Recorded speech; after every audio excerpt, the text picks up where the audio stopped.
Chapter 21 The Sloths, Anteaters, and Armadillos by W. P. Pycraft, ALS, FZS. The very remarkable assemblage of animals we are now about to consider includes many diverse forms, bracketed together to constitute one great group. And this on account of the peculiarities of the structure and distribution of the teeth, which are never present in the front of the jaw and may be absent altogether.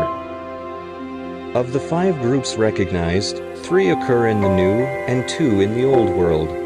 All have undergone very considerable modification of form and structure, and in every case this modification has tended to render them more perfectly adapted to an arboreal or terrestrial existence.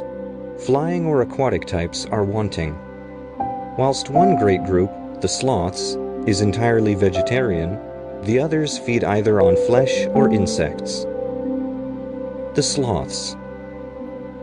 In the matter of personal appearance, nature has not been kind to the sloth, though it is certainly true that there are many uglier animals, not including those, such as some of the monkey tribe and certain of the swine, which are positively hideous. The mode of life of the sloth is certainly remarkable, for almost its whole existence is passed among the highest trees of the densest South American forests, and passed too in a perfectly topsy-turvy manner, inasmuch as it moves from bough to bough with its legs up in the air and its back towards the ground. It walks and sleeps suspended beneath the boughs instead of balanced above them, securely holding itself by means of powerful hooked claws on the fore and hind feet. This method of locomotion, so remarkable in a mammal, coupled with the deliberate fashion in which it moves, and the air of sadness expressed in its quaint physiognomy, large-eyed, snub-nosed, and earless, on which there seems to dwell an ever-present air of resignation, led the great Buffon to believe that the sloth was a creature afflicted of God for some hidden reason man could not fathom. His sympathy was as certainly wasted as his hasty conclusion was unjustified. There can be no doubt but that the life led by the sloth is at least as blissful as that of its more lively neighbors, the spider monkeys, for instance. Walking beneath the boughs comes as natural to the sloth as walking on the ceiling to the fly. The sloth sleeps, as we have already remarked, suspended from a bough. During this time the feet are drawn close together, and the head raised up and placed between the forelegs, as in the Cobago, which we depicted asleep on page 170, as our readers will remember. In the sleeping position, the sloth bears a striking resemblance to the stump of a lichen-covered bough, just as the Cobago resembles a fruit. Thus is protection from enemies gained.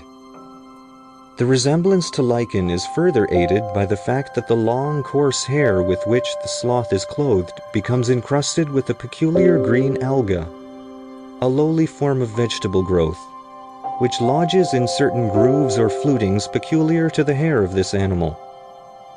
Such a method of protection is unique amongst the mammalia. As the sloths sleep by day and feed by night, the usefulness of such a method of concealment is beyond question. The strange form of locomotion of the sloths renders separate fingers and toes unnecessary, and so the fingers and toes have come to be enclosed in a common fold of skin, extending down to the base of the claws. The sloths stand out in strong contrast to the volatile spider monkeys with whom they share the forest. These have added a 5th limb in the shape of a prehensile tail, by which they may suspend themselves at will. The sloths, on the contrary, have no tail. They move deliberately and do not require it. The monkeys move by prodigious leaps, taken not seldom by gathering impetus by swinging on their tails. The great naturalist Bates writes of the sloth, "It is a strange sight to watch this uncouth creature, fit production of these silent shades, lazily moving from branch to branch. Every movement betrays, not indolence exactly, but extreme caution. He never loses his hold from one branch without first securing himself to the next." After watching the animal for about half an hour, I gave him a charge of shot. He fell with a terrific crash, but caught a bough in his descent with his powerful claws and remained suspended. Our Indian lad tried to climb the tree, but was driven back by swarms of stinging ants. The poor little fellow slid down in a sad predicament and plunged headlong into the brook to free himself. On another occasion, the same writer tells us he saw a sloth swimming across a river at a place where it was 300 yards broad. I believe it is not generally known that this animal takes to the water. Our men caught the beast, cooked, and ate him. In past ages, gigantic ground sloths roamed over South America. The largest of these, the Megatherium, rivaled the elephant in size. Descendants of these giants appear to have lingered on till comparatively recent times, as witnessed the wonderful discovery by Moreno, made during last year, 1900, in a cave in Patagonia. This was nothing less than a skull and a large piece of the hide of one of these monsters in a wonderful state of preservation, showing indeed undoubted traces of blood and sinew. That the hide was removed by human hands there can be no doubt, for it was rolled up and turned inside out. Immediately after this discovery was announced, an expedition was dispatched from England to hunt, not so much for more remains, but for the animal itself. Time will show whether these efforts will prove successful. The Anteaters. Unlike as the anteaters are to the sloths, they are nevertheless very closely related thereto. This unlikeness at the present day is so great that, were it not for missing links in the shape of fossils, we should probably never have discovered the relationship.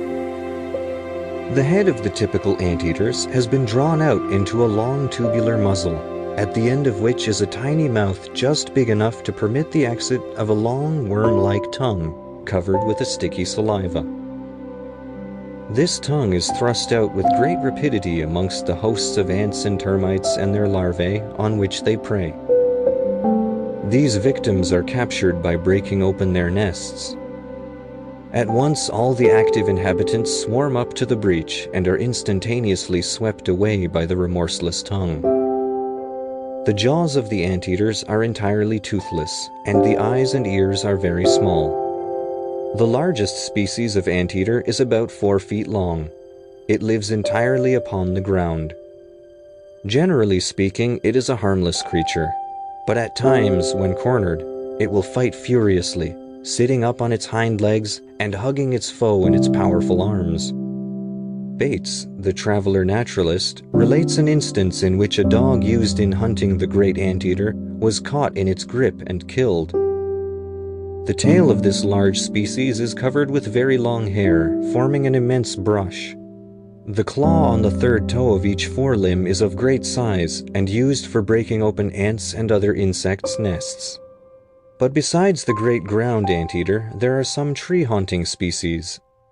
These have a shorter muzzle and short hair on the tail, which is used, as with the spider monkeys, as a 5th limb. Curled round the bough of a tree, its owner is free to swing himself out onto another branch. The smallest of the tree-dwelling species is not larger than a rat, and is a native of the hottest parts of the forests of South and Central America. The muzzle in this species is quite short, not long and tubular as in the larger species. It is a very rare animal, or is at least very seldom seen, a fact perhaps due to its small size. It is known as the 2-toed anteater, only the 2nd and 3rd fingers of the 4 feet bearing claws. Von Sack, in his Narrative of a Voyage to Suriname, tells us that the natives of Suriname call this little animal Kissing Hand, as the inhabitants pretend that it will never eat, at least when caught, but that it only licks its paws in the same manner as the bear, that all trials to make it eat have proved in vain, and that it soon dies in confinement. When I got the first, I sent to the forest for a nest of ants, and during the interim I put into its cage some eggs, honey, milk, and meat, but it refused to touch any of them. At last the ant's nest arrived, but the animal did not pay the slightest attention to it either. By the shape of its forepaws, which resemble nippers, I thought that this little creature might perhaps live on the nymphae of wasps, etc. I therefore brought it a wasp's nest, and then it pulled out with its nippers the nymphae from the nest, and began to eat them with the greatest eagerness, sitting in the posture of a squirrel. I showed this phenomenon to many of the inhabitants, who all assured me that it was the first time they had ever known that species of animal take any nourishment. End of section 59. Recording by Stephen Winterburn.